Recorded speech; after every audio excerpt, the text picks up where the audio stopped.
Welcome to my stories. I'm Voices and Voses. On this channel, we'll explore the power of learning languages through stories. Learning a new language is not just about words, it's about understanding cultures and perspectives. Stories make this journey more engaging and memorable. If you're ready, let's jump in. Don't forget to subscribe to my channel and let's connect in the comments to make these stories even better.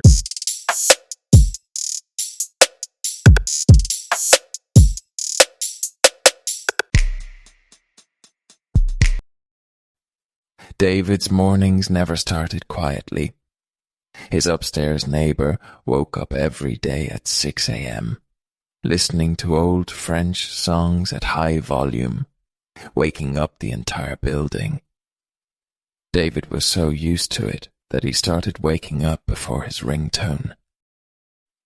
He opened his eyes and stared at the ceiling, stuck between sleep and wakefulness. Then he sighed deeply and grabbed his phone. The ringtone hadn't rung yet, but thanks to Edith Piaf, there was no sleep left. He got out of bed and went to the bathroom.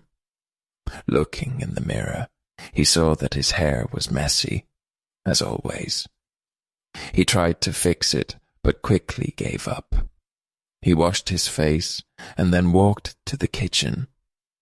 He pressed the button on the coffee machine, let out a strange noise, and stopped.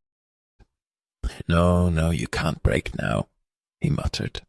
He pressed the button a few more times, and finally, it started working. While waiting for his coffee, David looked out the window. On the balcony of the building across the street, an old man was smoking. Just like every morning, he stood there with his arms slightly open, gazing at the sky. David wondered, is he really thinking about something deep? Or is he just checking the weather? He opened his phone and scrolled through social media. People were exercising, going on vacations, sharing news about their new jobs. But he would spend the day at the supermarket, sitting at the cashier, asking the same question over and over. Do you need a bag? His life wasn't bad. However, it wasn't exciting. He checked the time. It was almost time to leave. He grabbed the t-shirt from his closet, put it on, and tied his shoes. As he took his bike from the door, he noticed his upstairs neighbour looking out the window. The man, still in his pyjamas, was sipping his coffee and watching the street. David got on his bike and started pedaling. The morning air was cool. At the corner, the old newspaper seller was setting up his stand, just like every day. The streets were slowly coming to life. David pedaled faster to reach work. When he arrived at the supermarket, he saw other employees walking in. He greeted them at the entrance, put his bag in his locker, and sat at his cashier desk. It was going to be another ordinary day. The supermarket was already busy. Workers were stacking shelves, organizing products, and checking expiration dates. The manager walked around, reminding people to keep everything in order. Customers came and went, filling their carts with the same things every day: bread, milk, vegetables. David scanned items, smiled politely, and repeated the same phrase. Do you need a bag? Over and over again. During his break, he sat in the small staff room, drinking a cheap coffee from the vending machine. His colleague, Anna, was complaining about a rude customer. Some people act like we're robots, she sighed. David nodded but didn't say much. He wasn't in the mood to talk. The rest of the shift passed in the same way. Beep. Scan. Do you need a bag? Payment. Repeat. When his shift ended, David packed his things, got on his bike, and rode home. The sun was setting, and the city lights were turning on. Everything felt the same as always. When he arrived home, he threw his keys on the table, took off his shoes, and sat on the couch. He stared at the ceiling for a moment. Then a strange thought hit him. Wait a second. Today, I only said one thing. Do you need a bag? He frowned. He tried to remember.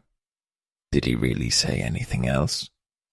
He greeted his colleagues, nodded at Anna, but no real conversations. He sighed and rubbed his face. Maybe I should get a new job, he mumbled to himself. David woke up again to the same music.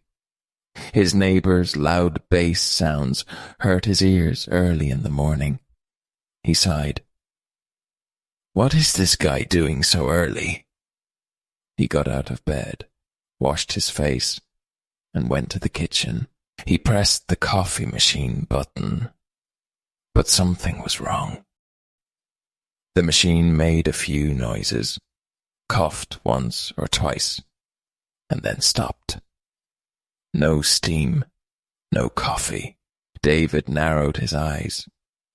He pressed the button a few more times, but nothing happened. It was broken. Great.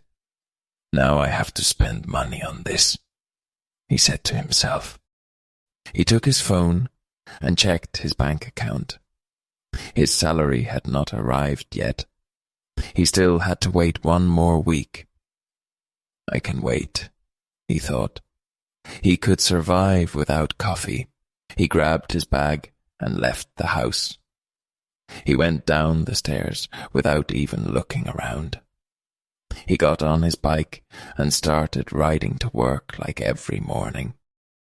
The only strange thing was that the roads were a bit empty. Usually there was more traffic, but he didn't care much.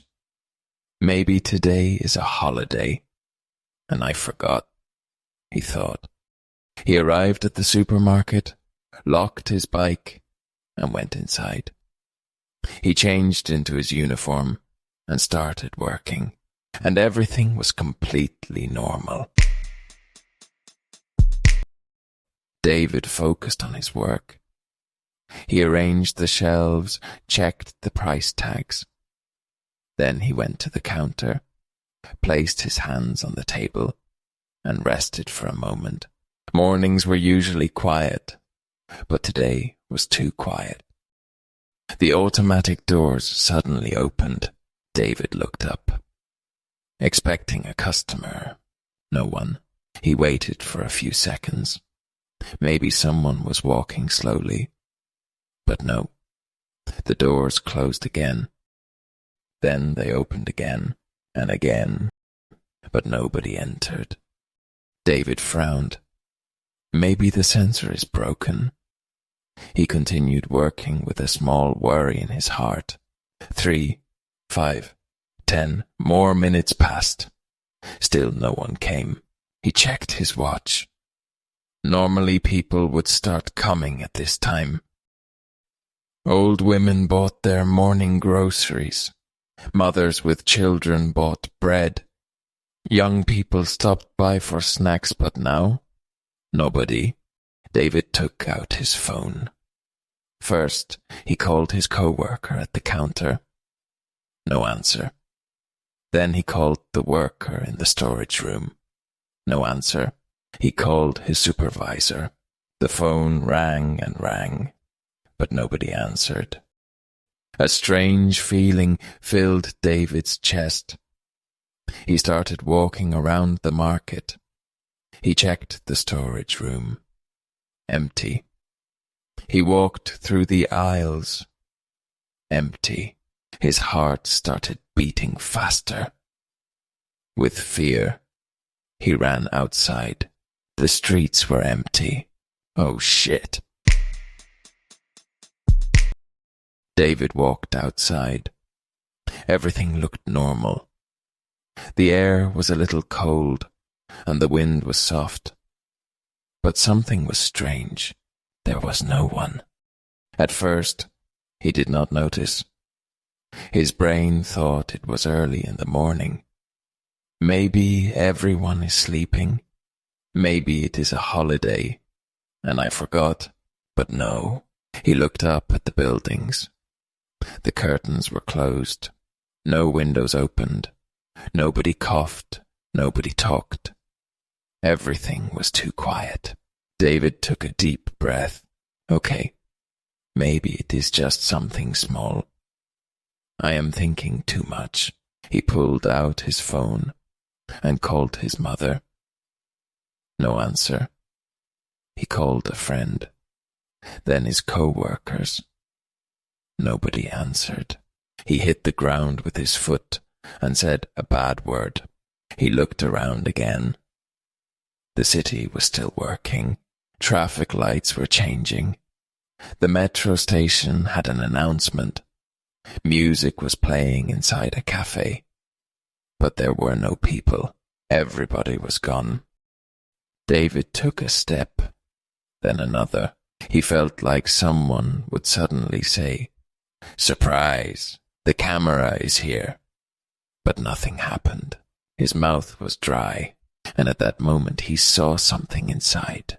A coffee machine turned on by itself and spilled coffee. David took slow steps toward the cafe. The door was open, moving a little with the wind. The smell of fresh coffee was in the air.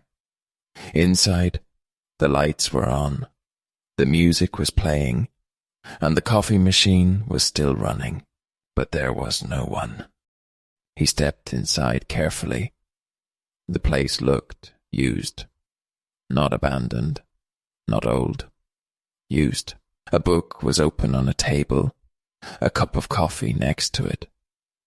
The coffee inside was still hot, a thin line of steam rising from the surface.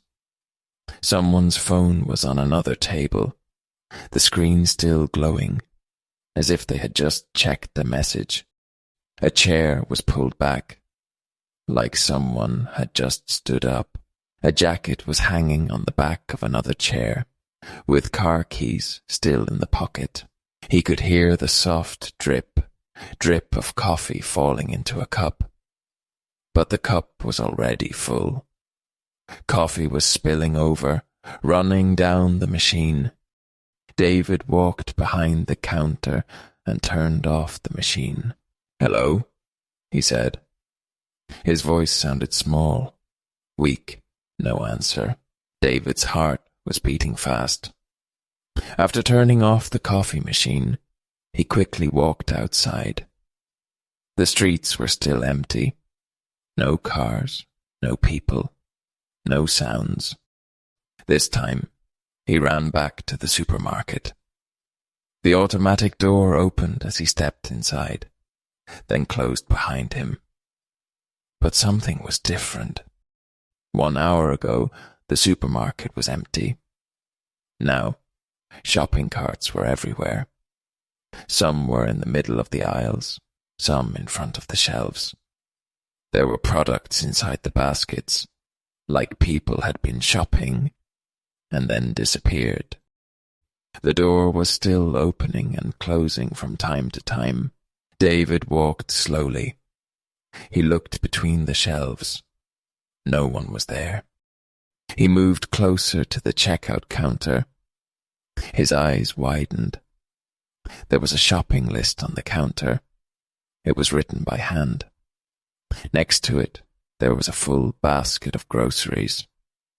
But no person. The supermarket was just like the cafe. Someone was here. They must still be here. But where?